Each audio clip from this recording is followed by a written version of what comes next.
Reb Levi Yitzchak Berditchev, one of the greatest rabbis who lived around 200 years ago, was once asked by his father-in-law, "What did you learn the last time you were by your rabbi?" Reb Levi Yitzchak answered, "I now know that there's a God." His father-in-law was astonished. "What do you mean?" He called in his simple maid and he asked her, "Do you believe that there's a God?" She said, "Of course I believe there's a God." The father-in-law turned to Reb Levi Yitzchak. "No, why do you have to go to your rabbi? Here I have a maid. She believes in God." Reb Levi Yitzchak looked at his father-in-law and he said, "Yes, she believes, but I know." There's a big difference between belief and knowledge. Belief is something which is beyond our understanding. It's something which not necessarily will affect our emotions, our speech, or our action. The Talmud gives an example of a thief that before he steals, prays that he should be successful. Now either he should pray and not steal, or steal and not pray. How can he do both? Because the faith which he does have doesn't affect what he does. Knowledge is different. We are commanded to have knowledge of God. Wait a minute. How can I have knowledge of God? No thought can grasp him. Here we're talking about a different type of knowledge. A knowledge of the existence of God, which will affect his emotion, his speech, and his action. Like, for example, you ask someone, "Do you know that there's something called electricity?" Of course there's electricity. Have you ever seen electricity? No. Do you know how it is? Do you know what it is? No. Does it exist? Of course it exists. It's a truth by them. It's just like they see it. The same thing is with the soul. You can have a body, but the body has no life to it. It has no spiritual aspect to it. That is the soul.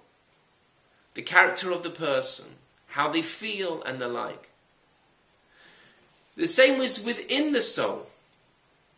That a person, for example, can learn business law and they can finish a course in it. That night they're preparing a dinner, a chicken dinner, and they get a call in the middle of the preparation about a complex question on business law. And they're able to answer. That understanding of business law, who's understanding it? That's the soul. That's the intellect, which is part of the soul. The person, while they were preparing the chicken, the dinner, they weren't thinking about the business law. But we know, I understand, the soul remembered. It was able to have an ability to remember what it learned and to bring it to one's conscience. That we don't understand what the soul is, and we don't understand how it is, but that it is, that's obvious. I know it. Just as the soul fills the body, the Medrash says that just as the soul fills the body, God fills the world. There's a spiritual aspect to the world. There's growth. There's feelings. Where does that come from?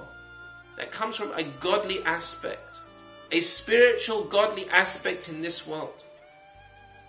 And we have to know that. We have to be aware of that. Through our mind's eye. Through contemplating it. In other words, there's two concepts here. There's the belief in God, which is the belief in something which is beyond our comprehension, beyond our understanding. And then there's the knowledge of God, which we have to have. And that is, we have to know that God is here. Just as we know our soul is here, we know electricity is here. We have to be aware of it. We have to understand it. And that is the command that we're given. That it should affect our emotions and our speech and our action. That it shouldn't be a fleeting thought. It has to be in our mind. At some level, we're conscious of it. Not only that, we have to contemplate it. We have to understand godliness. And how does that come about? It comes about through learning Torah, and especially in our days, learning the Hasidic texts, and also doing God's mitzvahs. doing the commandments. Because the knowledge of God can't be left aside. It can't be that a person has a knowledge when they were young, when they were in school, or just a bit older. Just as we put effort into knowing other things, and we've even got degrees in certain things, a person also has to put effort in knowing God, being aware of that presence. And it should be that by putting our effort into these things, we should see the ultimate revelation of godliness with the coming of our righteous Redeemer, Mashiach. Think about it.